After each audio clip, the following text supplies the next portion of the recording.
खुदा ने हमारी हिदायत के बाद मोहम्मद को भेजा बशीरन नज़ीरा। खुदा ने हमारी हिदायत के बाद मोहम्मद को भेजा बशीरन नज़ीरा। इसमें मोहम्मद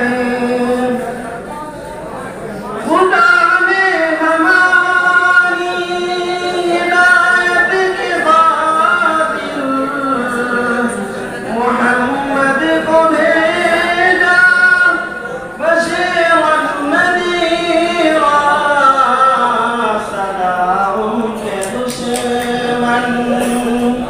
सदा उनके दुश्मन के हक में खुदा ने कहा है जहन्नम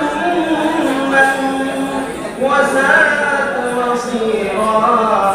सदा उनके दुश्मन के हक में खुदा ने कहा है जहन्नम